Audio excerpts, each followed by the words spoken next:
Jai Baba.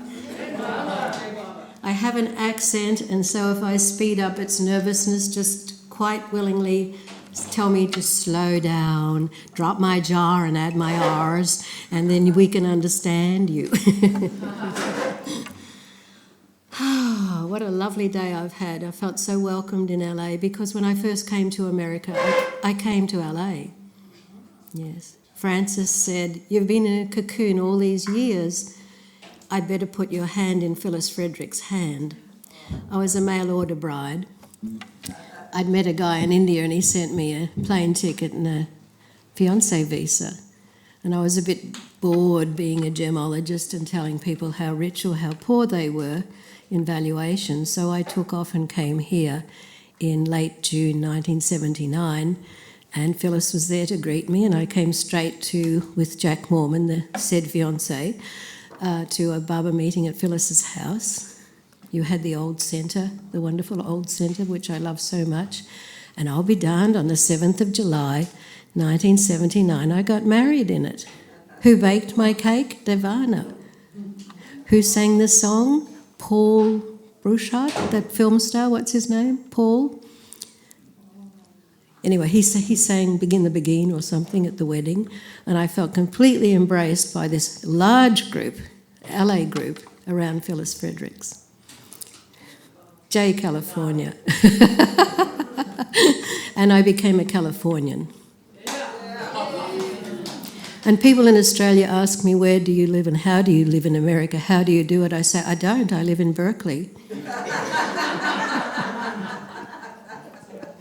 And that's the truth, isn't it? So when I was young, I'd had a fiancé formerly, but I married, or I became, as you did in the 60s, you didn't marry. You didn't want to obey the law. You didn't want someone else to tell you you were married. You lived with someone. So the only child of two very possessive parents moves in with a 6'2", incredibly handsome Hungarian with black hair down to his waist, 5-inch eyes, and I became his servant quite willingly. It was a good match, yes, 5 foot and 6'2". So he was unusual, you know. He ate Turkish food. He was raised in Turkey and came to Australia. His mother died, so my family sort of embraced him like not just a son-in-law, a son. And he was very futuristic. He read whole earth catalogues and studied them cover to cover. He even communicated with Bob Dylan's manager and got Don't Look Back into Australia, and we run it up and down the coasts. And here's the girl from the suburbs running around after the beautiful man, and we got a lot done. And finally we met this extraordinary man. We met in 63 in the first place, but we met this is Stephen Hine, the late Stephen Hine, my first husband and best friend for 63 years. 62 years, we suddenly started thinking spiritually. I actually worked as a gemologist in the day, but in the night I was a hostess in a 3-story high exquisite discotheque called Victoria and Albert's. So I had a secret life other than my straight day life. So we became incredibly involved in the music scene. Within that there was this one amazing eccentric Jewish poet named Adrian Rollins, now on Facebook called the Giggling Guru. You might have heard of him. He would write to Meher. Of course, we didn't know anything about anything like that. The most spiritual thing we knew was Bob Dylan and Leonard Cohen. You know, we were totally immersed in the music of the day. And one day we're at a Chinese restaurant, and in comes Adrian with a suitcase. And he plonks it on the end of the table and says, "Everyone can pay for my lunch and you can take a book."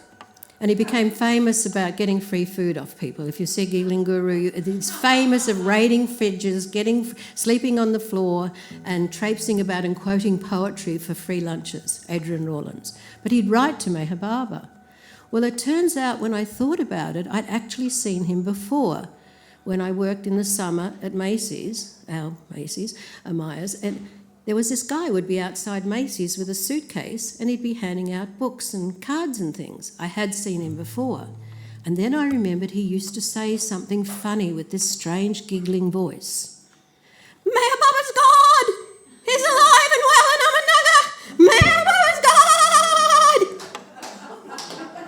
Because at the time I just thought, oh heavens, he thinks he's a parrot or he thinks he's a kookaburra. What the hell is this guy on about in a toga and a robe and crying out like this on the street?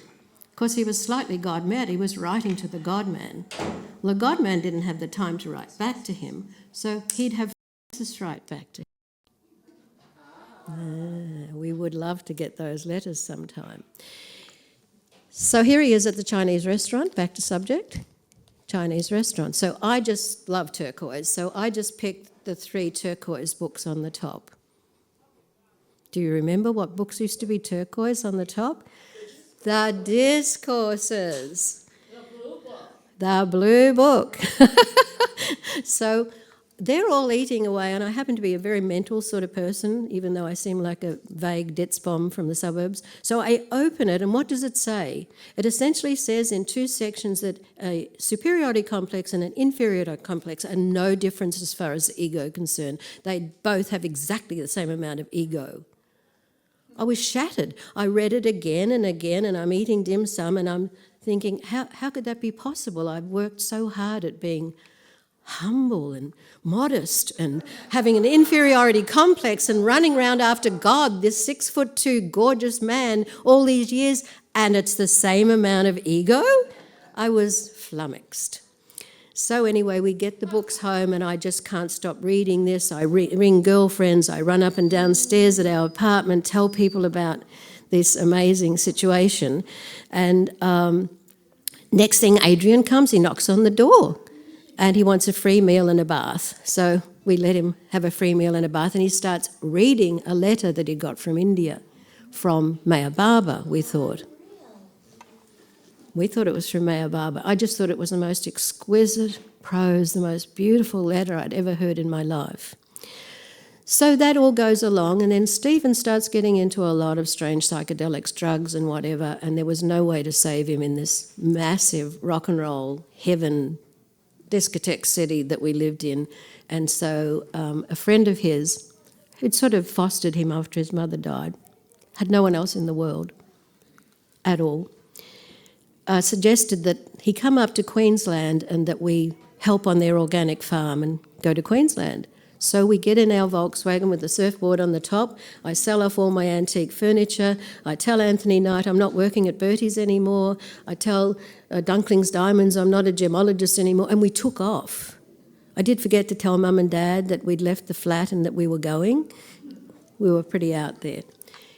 There was one thing we kept, though, and that was a big poster of MeherBaba. And on the wall, and it opened with, "Unlearn all you have learned." And I couldn't remember the rest of it, but I'd say this a lot. Every time I'd get muddled up with too much thinking, I'd think, unlearn all you have learned. And it's essentially how I came to Baba personally, was through that poster. And it's the poster where Baba's perfect with his eyes shut. The next frame is his eyes are open. There's the 2 famous photos. So in my heart, I felt like I had something up my sleeve other than this unpredictable, gorgeous boyfriend. So we get to Queensland, and to cut it short, Stephen had gotten a job as a journalist for a famous rock magazine called Go Set, and they asked him to write articles on marijuana farms and how successful they were in Queensland.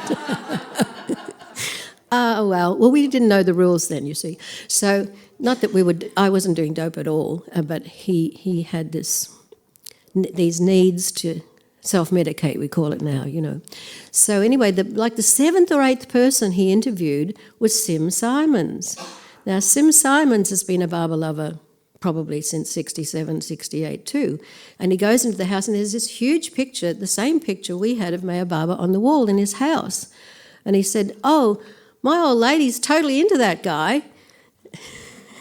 And Sim says, "Yes, well, we don't have a marijuana farm anymore. We gave up drugs. MeherBaba says drugs are not the way to expanded consciousness, and that's all rubbish, and so we're not doing an interview with you. But if your old lady is into this guy, there's a meeting tomorrow night with MeherBaba's Mandali. Would you like to come with us?" It was just that quick. It was like that. So we go along to this meeting at this farm. I think it was a pig or a goat farm. We got through mud and shit and everything and got to the meeting. When we get to the meeting, everybody's elderly. absolutely everybody is so old you wouldn't believe it, because my mother was only 18 years older than me. Everybody looked old to me, you know. So there at the end of the people there was this little tiny man with hair on the end of his nose and a little tweed jacket and a little woolen tie, and I immediately knew he had dressed up to meet the great Stephen Hine, one of the most famous promoters in Melbourne, who had now come to Barber and had found his way by chance to this meeting at the Shipways home.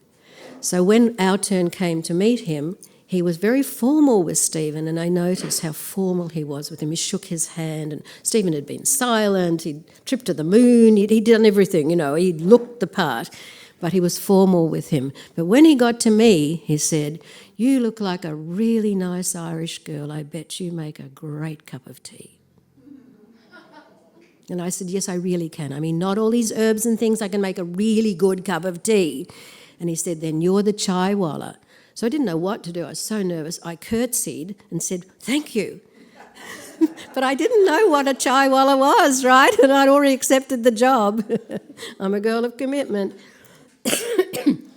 And so we sat down for the reading. So what happened at this reading was they were reading this strange book called Stay with God, and I'm wondering how you would leave God. How would you have a hope of leaving God? You stay with God. We read each paragraph, 3 different people, the same paragraph. These 3 read that first paragraph. These 3 read the second paragraph. 3 times. We read the whole book like this. It was so tedious. It was so difficult. I could hardly understand a word of it, but I persisted. I persisted in listening and persisted at the meetings. So he invites us then to come up to Avatar's Abode the next weekend because it happened to be a monthly meeting. We're talking about October, November 1969 here. So the monthly meetings were quite different to the readings in that they were entertainers. Who ever heard of entertaining God? Not me, right? So they were entertainers, people would recite a piece of poetry, sing something, but it was our first visit to Barber's house. Now, Barber's house in Avatar's Abode is a sheep shed, a sheep shearing shed, which Francis had bought as a kit home to go over the box that's actually Barber's room, which is a complete box made of tully, the hardest gum wood, the hardest wood actually, I believe, in the world. It can last 700 years, they say. And so he takes us when we arrive into this room. So in the room is a table, and it's got brooches made of fingernails, bars of soap, it's got a Peugeot car handle, it's got this dress draped on this bed, and a pair of sandals. And so he doesn't tell us anything. We don't know anything. We don't know an India. We don't know a MeherBaba. We don't know a Mandali. We don't really know anything. And he then bows down to the sandals. And I'm thinking, nothing doing, baby. This is really weird now, Stephen. You've taken me on a lot of weird trips. This is out there, you know. This is way beyond psychedelics and rescuing you off the tram that the wheel fell off. No, this is over. No, I'm not doing this. So we just watched him, and he was so quiet, and it was so quiet, and it was so humble. There was something about, my father's a men's textile expert, there was something about the way he dressed that was so appealing. It was a non-statement or something, you know, from the glamour puss at the discotheque. So I don't know what happened. I just did what everyone else did. I just bowed down. I didn't think, I didn't do anything. That smell of those sandals is always with me. They were never covered before. And then he backed out of the room. So I just did like the good girl who always does what the boyfriend does. I just did everything he did. So I did that, and I backed out of the room. Then I turned around and touched the photo on this side and the photo on that side, and we were out. And I swear, one girl walked in and one girl walked out. There was no comparison between the 2 girls. It was just so, I wasn't conscious of it, but I can see in my mind's eye that she stayed in there, the ordinary girl from Ashburton, and this other person came out the other side of watching this man. So then I decided the best thing to do here is like when I first met the volatile Stephen, is shut up and watch. Just shut up and watch. This is something you know nothing about. This is not priests and robes and fancy altars. This is something else. And my father had a streak of this. And so along came all these people. Well, there was some guy from Sydney who was this incredible jazz player, and he had put The Quest to Music by Francis Brabazon, and he's playing away and singing all this complicated stuff, you know. Then all of a sudden there were these two girls. And in those days the stage wasn't where it is now at Abode. It was in front of Barbara's room. So you went up some stairs, across it, and then down into Barbara's room. And we're talking December 1st by now, 69. So these two girls sing. They're just like no girls I've ever seen in my life. They were sweet, pure, innocent, something I'd never seen before. And they just sit there and they go, every time I think of Meher, tears come into my eyes. When I think of beloved Meher, tears come into my eyes. Come soon, Meher, come for me. Tears come into my eyes. Waiting is eternity. Tears come into my eyes. So I just sat there and I moved slightly so I could see the sandals. Don't ask me why I even thought of such a thing. And I said, I want to do that. Not out loud, of course, because this was the silence phase. And then I sat back and thought, whoa, where did that come from? This is, you know, like a lot of it was involuntary, but a lot of it was by watching and by example. So Francis, of course, as you know, goes back to being a poet, an artist, a pianist, a visual artist of the famous group, the Penguins of Melbourne. If you look, the Penguins of Melbourne, all this beautiful art will come up. And so he had a lot of attempts in the arts of expressing himself. But he didn't behave like that at all. He was just this ordinary little man in his khaki pants and his woolen ties and so on. So it just seemed to me that all this entertainment, what was this about? You know, it was so extraordinary. So it goes right back to when he was an artist. And then he was a proletarian. And then he transitioned in the book Proletarian's Transition, coming to Baba. Then he started writing poetry, more and more poetry, and drifting away from the music because he had seen Pavlova dance, for example. That influenced him tremendously. He had been an artist's model. He had done so many things in his life to bring his genius out, put it that way. So when he went to a meeting in Melbourne, and I used to see this sign on the Camberwell station. It was all this beautiful calligraphy and everything about Sufism, not Sufism, Sufis of Australia. And they were dedicated to Inayat Khan. Well, Francis apparently went to one of those meetings, and there was this gentleman, Baron von Frankenberg, who gave a talk, and Francis immediately went up to him after the talk and said, "Can I be your houseboy? Can I come with you? Can I work for you? Can I be round you?" Because he'd read more than Francis, which is a test, trust me. And so he ended up going to this man's house and finding out all about Inayat Khan, all about true Sufi groups. And the Baron was sick. And they studied for, I think, a year in Camden, New South Wales, at this man's house with a shrew of a wife who was trying to stop them all the time. And he was supposed to be the houseboy, right? So finally the Baron says, well, you know, we have trouble in our group. We don't have a leader in our group. And there's a woman in California named Rabia Martin, and she thinks she's met Inayat Khan's succession. And I can't go, I'm too sick, and would you go for me? So he buys Francis a ticket. He was a wealthy, upper-class, highly educated Australian. And so Francis flies to California, and Francis's big thing was, I never ask, I never play on hunches. I have to know all the details before I do things. But he was a big hunch, right? So he flies to California. He a small party met him and took him up to Fairfax, where he became a Californian just like me. He loved California. And he moved into the Sufi Centre, which was just called the Sufi Centre then. There was no ism on it at all. And Rabia Martin told him all about Baba.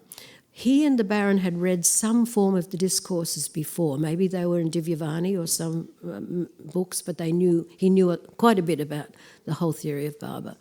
And so Rabia Martin decided that Sam Lewis, who was a sheikh at the time, could train Francis to be a sheikh. And so, because Sheikh Maumon was Baron von Frankenberg, so Francis was going to reach that level should anything happen to the Baron. So he lived there with a wonderful group of young people under Rabia Martin, and that house, of all things, was bought about 15 years ago by friends of Michael LePage. So we actually have access to finding that house again, where the centre was in Fairfax. So Don Stevens was part of that group, and he'd fly in and out with his various jobs, and they became very close. And Sam was Francis's teacher. So Sam also was into movement and into world poetry and world music. And essentially, I think this is pretty accurate. It's Sam who invented in the beginning Dancing for Peace.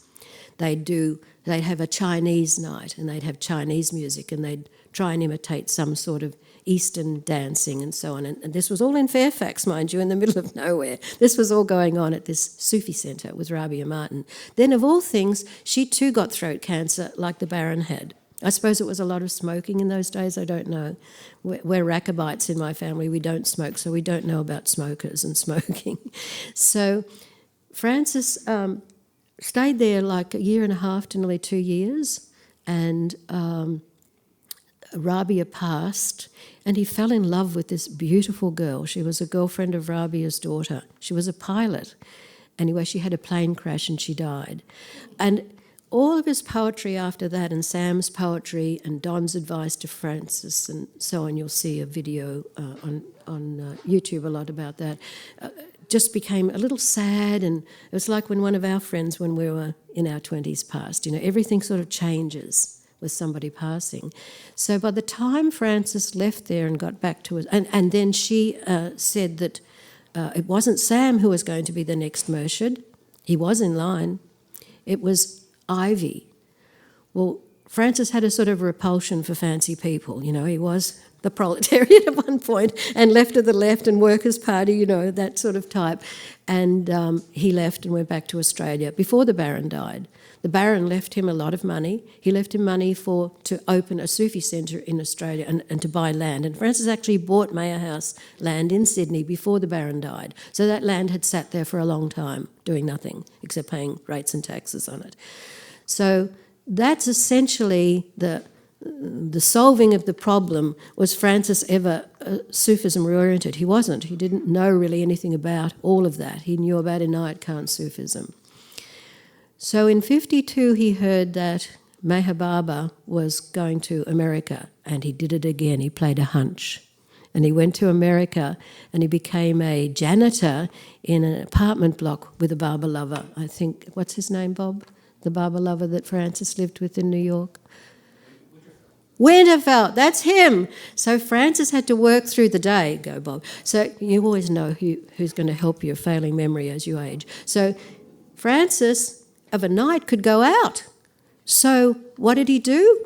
He went and saw, plays. He went and saw Shakespeare. He went and saw music. He went and saw classical music. He went and saw modern dancing. He went and saw the blues. He saw everything over the 5 months while he waited on the hunch that Meher Baba might come. And Meher Baba did come. And it was sort of riotous in a sense, because there's Francis and there's Ivy and there's all these people dressed up to the nines, and there's Francis in his khakis and his little woolen jacket, you know.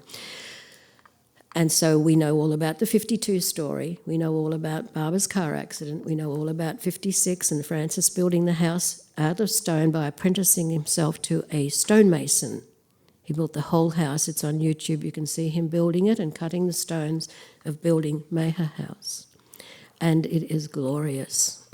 It takes a lot of money to keep these old buildings like the Samadhi and Mayor House and this building, as you know, but we're attached to garages that are now sacred Baba centres and so on.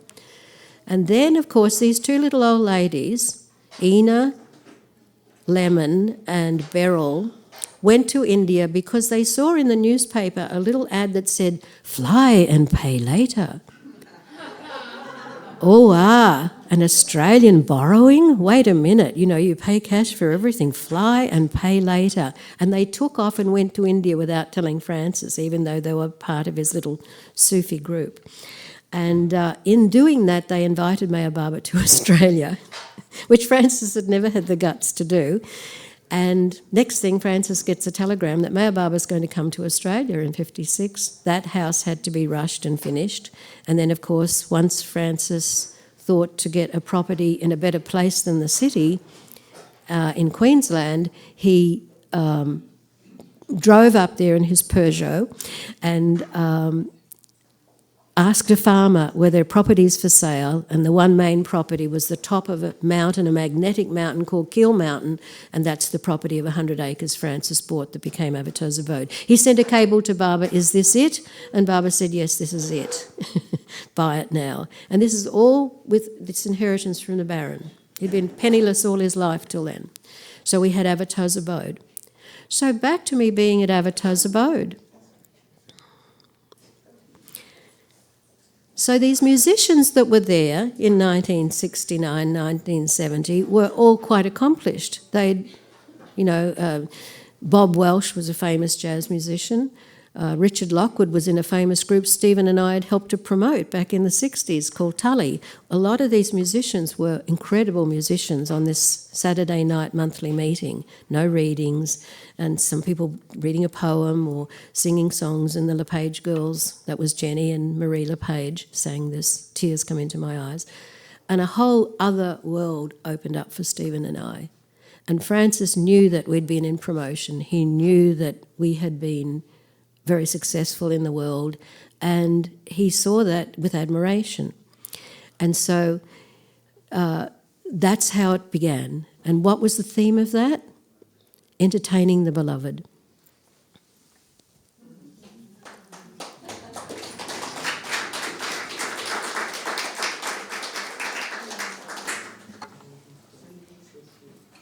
Michael? Where's Michael? Could you read out the intro to this song? So we eventually found out that Francis had written like a dozen books, and we started reading and studying them, particularly Stay With God. But for my birthday, Francis gave me a song. And I said, "Well, I've sung in talent shows and everything, but I don't know about singing this song." And he said, no, there's no room for your 10 years of ballroom dancing in this world. You can sing. And he gave me this song for my birthday, 24th of January, 1970. I need light. The narrator speaks. This is entitled, "A House in the Rain." When we had lost the knowledge of pure song and the experience of nearness, and had cut ourselves off from the bounty of God, we built temples and formulated rituals in order to obtain fulfillment of our desires. And for each desire sacrificed, 10 more raised their heads and stretched out their hands for a share of the sacrifices. God had made the heart a place where he and the human soul could meet in divine love play. But now he could find no place in any heart, for all were filled with wants, and God is too shy to enter even his own house when it has become filled with strangers.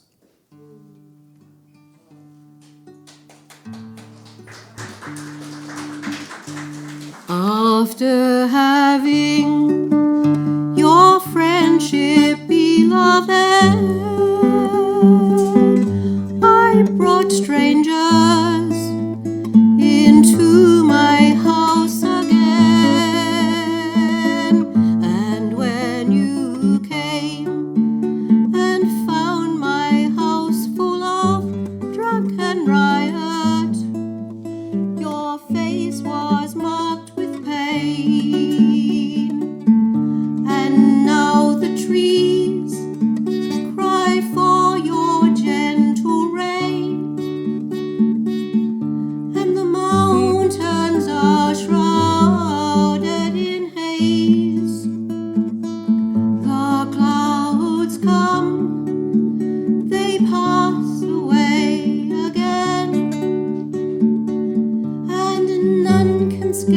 hardly breathe through the long days.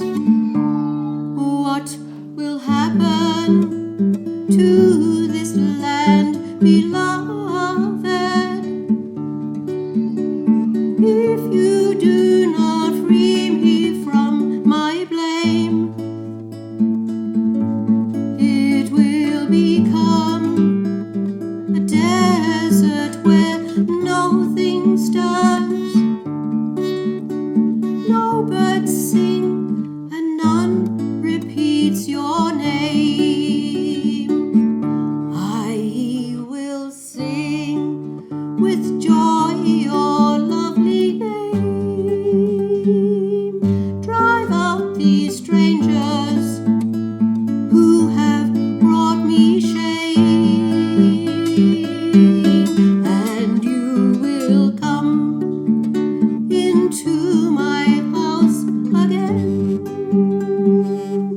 and send throughout this land your healing rain.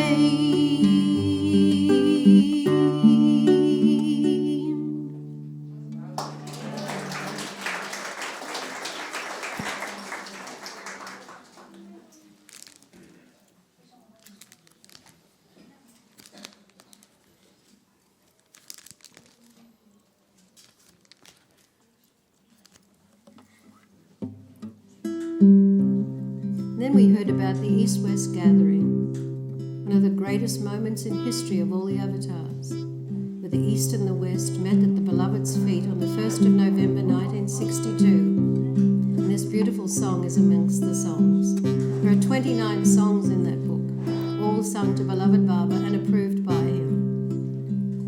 The moon was alone,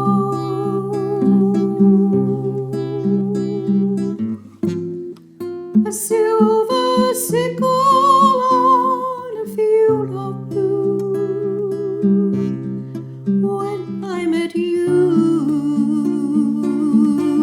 when I met you,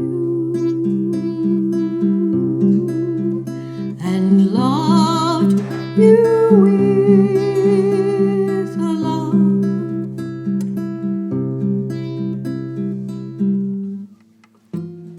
I could not know would break my heart, when I met you,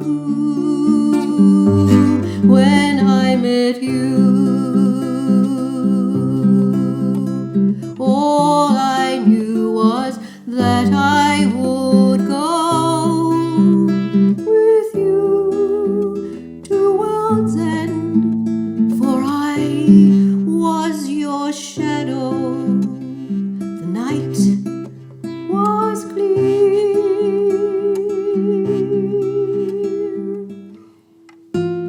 Your eyes were stars within 2 drops of dew, when I met you, when I met you, and loved you with a love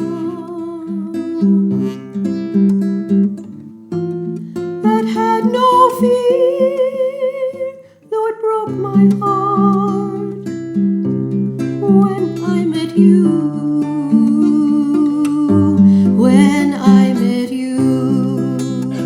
All I knew was I had to bear journey to world's end, for I was your shadow. Meher, my love, Meher, my love.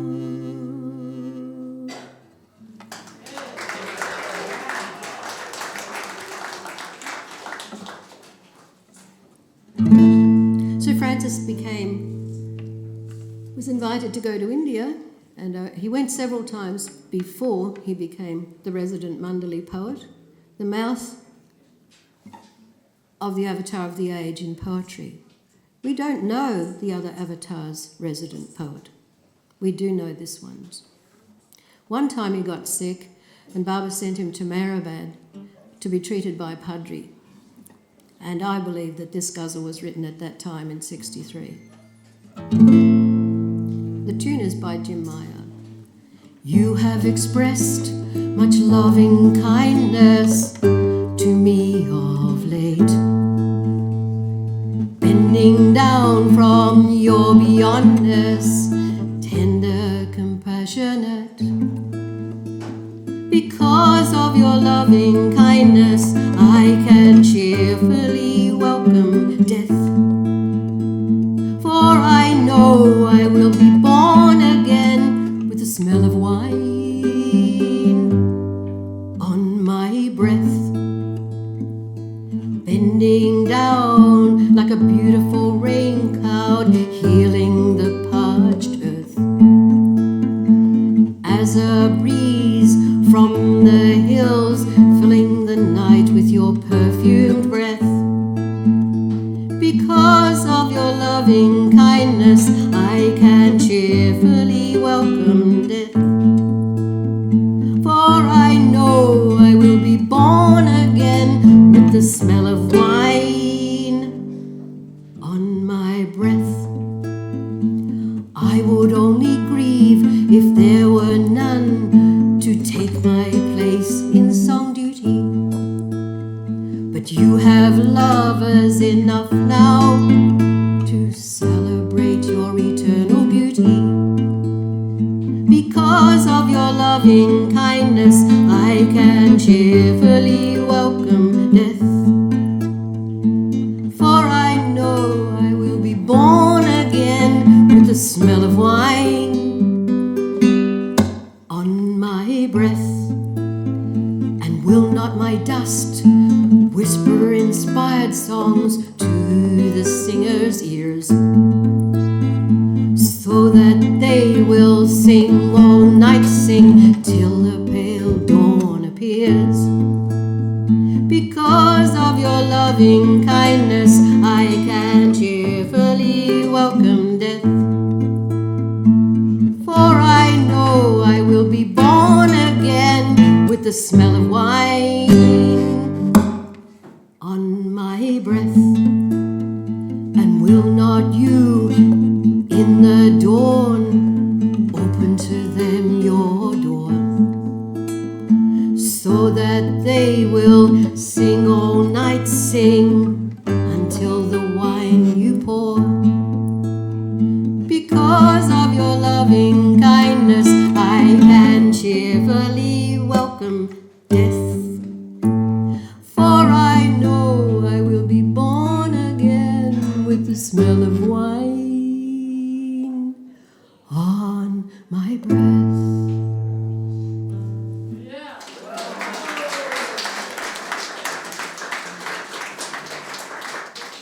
So I was mad about the songs. We didn't hear the Ghazals, of course, until 74. And do not think for a minute that they're all mournful and their death and whatever. And we studied a lot of music with Francis. Every weekend we'd have to listen to Bach, to Beethoven, to some man with 5 mistresses and a Maserati who played Bach better than anybody else in the world, we were told, and the record was played to us. We were educated for 14 amazing long years about music and literature. So this one's kind of fun. This one goes back to Percy Grainger. And Percy Grainger, we wouldn't have any of those English folk songs, any of those Irish folk songs, if this madman hadn't walked around all over England and Ireland with a wax tape recorder recording old melodies. So we were encouraged to have a respect for him from Francis. So this ghazal is a test. You better concentrate. And it's a sea shanty. Ship is sinking. Oh God, another sad one. Okay. The ship is sinking. No one can tell the captain. Yeah, the ship is sinking. No one can tell the captain. He has left the bridge. He's locked himself in his cabin. He's left the bridge and locked himself in his cabin. Do do do do do do do do do do do do. Okay, concentrate. The first mate writes letters, patching up family wars. The first mate writes letters, patching up family wars. The bosun mumbles, the purser recounts cricket scores. The bosun mumbles, the purser recounts cricket scores. Cricket scores, cricket scores. The crew tie flags to lifebuoys and chuck them into the waves. The crew tie flags to lifebuoys and they chuck them into the waves. The flags bear messages such as God is love and He saves. God is love and He saves. Fish singly and in pairs come up to the surface. The fish singly and in pairs come up to the surface. Read and form into circles on the wakes. Read and form into circles on the wakes. Scarf of lace on the wakes. Scarf of lace. Why do men ever sign up for long sea voyages? Why do men ever sign up for long sea voyages? Is not God in small houses and picture book pages? Is not God in small houses and picture book pages? I am by nature landsman, a lover of quiet streams. Oh, but somehow or other, seas and ships got woven into my dreams. Now this ship is sinking, and strangely it seems no disaster. Strangely it seems no disaster. Men also die in houses. Why not at sea with the master? Why not at sea with the master?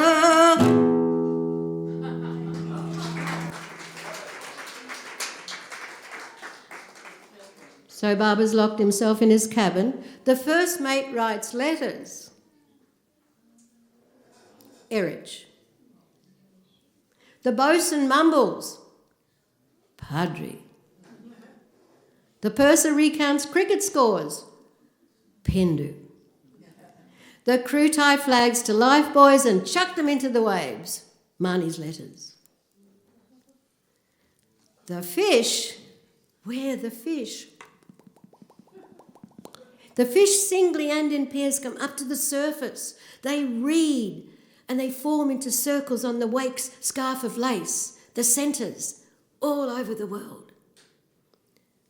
Jai Baba.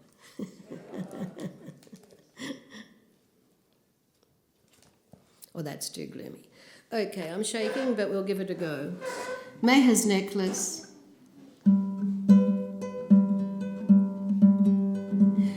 So the first book Baba had published of Francis was Let Us the People Sing, a beautiful, beautiful group of songs put to melody by anyone and everyone, as well as Francis. Francis wrote to Erwin Luck and asked him to put them to melody too.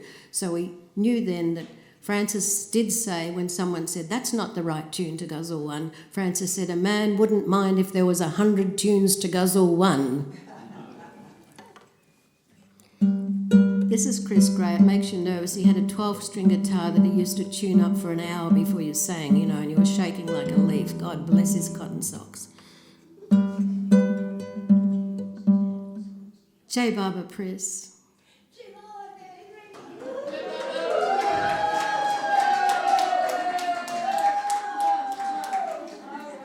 Jai Baba Chris. We would not have this splendid book, the Golden Book of Praise, if it was not for Phyllis Frederick, Sam Saunders, Raine Eastman-Gannett, Mormon, Hine, whichever name it was at the time, and Chris, who notated the whole thing. Jai Baba. In the beginning, less beginning, you rose and began a lovely singing. our hearts, which you were stringing into a necklace for beauty's gain. The stars remained around you swinging, but I my own tune started singing, and went as a bird my own way winging, but my song became my bitter pain. Now is my song one without a tune, a dog baying at a lifeless moon, a cricket chirring in a desert dune, a wildflower thirsting for your rain. Sing again, Mayher, your splendid singing. Faint in my heart is its echo ringing, and I, a dust grain, to your feet am clinging. Upon your necklace, string me again. At long last to begin, a beginning.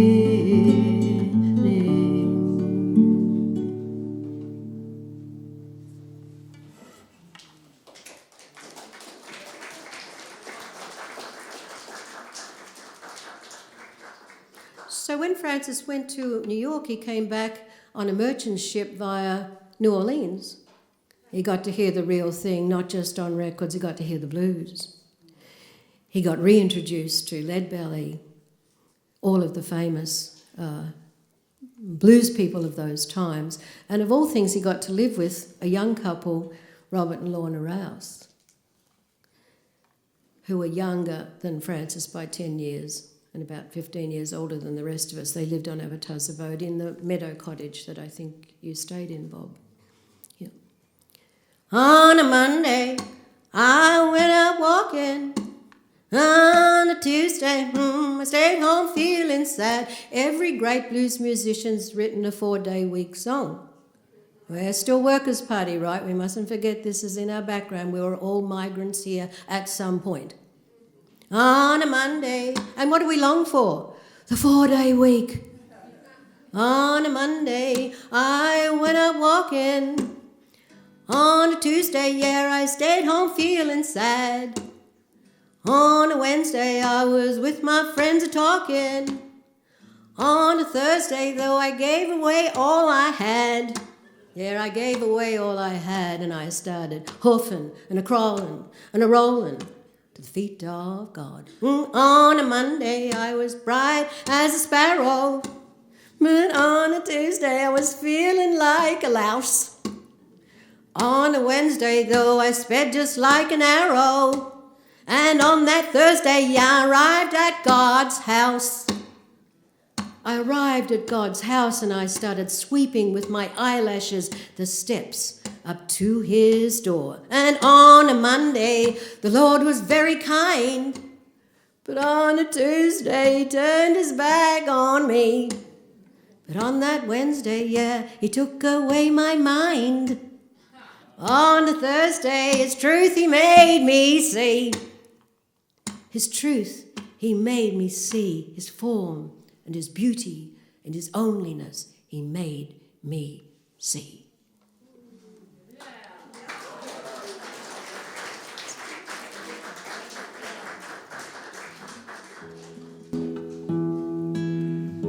Bob and I can tell you some funny stories about being in the studio, and you think, I'll just play backup for this, and I'll just do my own backup and that. So there's a very important thing that when you're trying to sound like a horse, you never skip a beat, because you've got a three-legged horse. I think I did the backup track on this CD about 10 times trying to get the... Right. I love this song for some reason. Still part of the blues connection. Francis had classical, art song, blues, Ghazals. He never actually tuned a ghazal except for one, which I'll do as my last number. Weary, weary man, on his way to you, beloved man,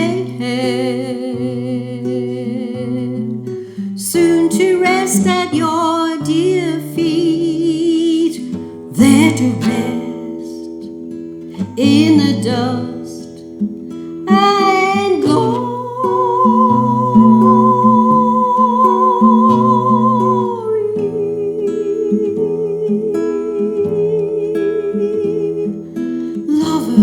Lover man, praising you, beloved maiden, soon to see your lovely face, on which to gaze in amaze and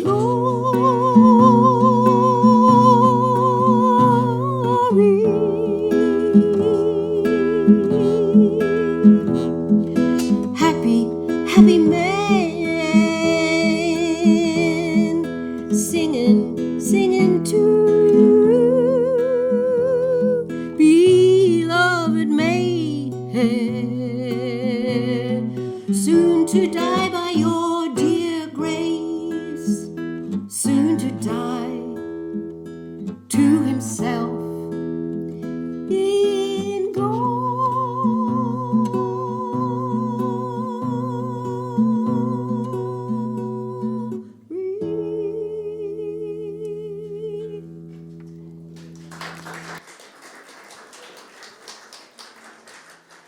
So we see there's a secret in here of why, when Francis was such a great songwriter, did he borrow so many tunes? Francis called them tunes. There's 8 divisions on this planet. They're all going to be borrowed from somewhere. Nobody owns any of them. And when he had to write 29 songs in 4 weeks for the East-West Gathering, and they all had to be approved in batches of 4 by the avatar of the age, God in human form, nose to nose, he borrowed tunes. This is my second last song here, and you can sing along. Look at all these amazing singers. This is the one thing about this Barber world. We did learn to entertain the beloved one way or another. Cooking, singing, dressing up on stage to please Mira, whatever. We did get it together. The dawn light breaks against my grief of stubborn days. The world awakes, each thing to sing your praise, and I alone stir not as though it still were night, as a dull stone, though sun shines, gives no light.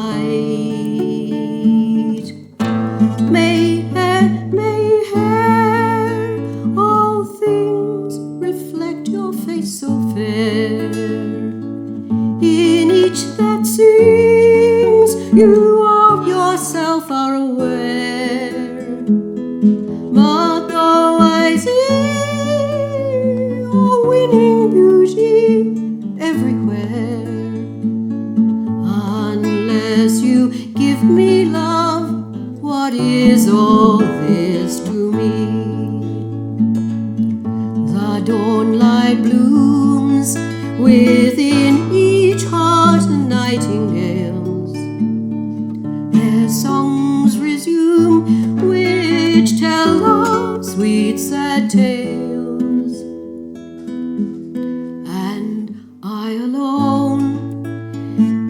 woman in darkest night remain as a dull stone, though broken, knows no pain. May all things reflect your beauty rare. In every sweet song, you alone are there. But though I see your winning beauty everywhere,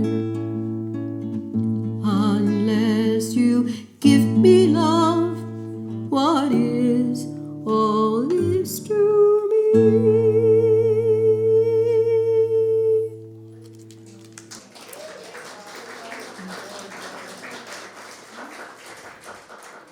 Oh, I can't find it to find the key, so I'll just do it a cappella. J. Barber, thank you, everyone. Oh, 5 more minutes. Oh, okay. What? Oh, okay. We need to sing your version of Beloved God, okay? That's Cindy's version of Beloved God. I'm the lead singer.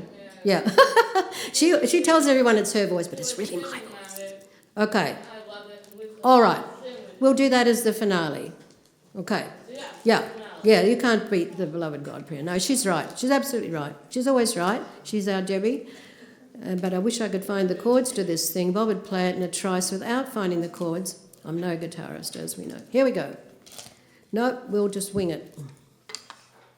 Once more comes round this joyous day of days, and you within our hearts sing your own praise. Once more comes down this joyous day of days, Jai Baba, and you within our hearts sing your own praise. But what is praise unless good work is done? But what is praise unless good work is done? And that means sacrifice of all that's won. Yes, that means sacrifice of all that's won. Once more comes round this joyous day of days, and you within our hearts sing your own praise. But what is praise unless good work is done? But what is praise unless good work is done? And that means sacrifice of all that's won. Yes, that means sacrifice of all that's won. Still is the wine shop shuttered, and he sleeps. Still is the wine shop shuttered, and he sleeps. And he leaves to each the sowing that he reaps. He leaves to each the sowing that he reaps. Francis, enough. Francis, enough. This vintner debonair gives rise to wealth in hopes and rich despair. Gives rise to wealth in hope and rich despair. Gives rise to wealth in hopes and rich despair.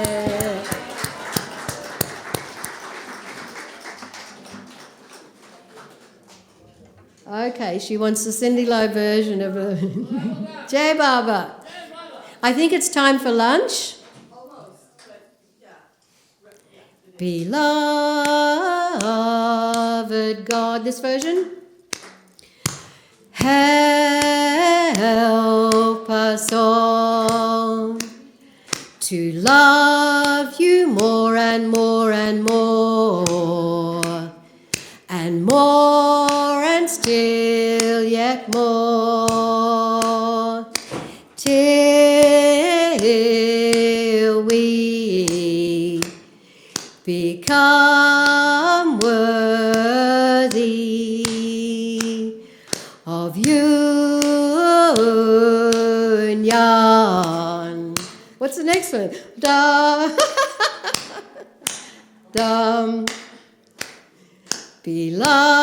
Beloved God, help us all to love you more and more and more, and more and and still yet more. Lotar MeherBaba ki jai.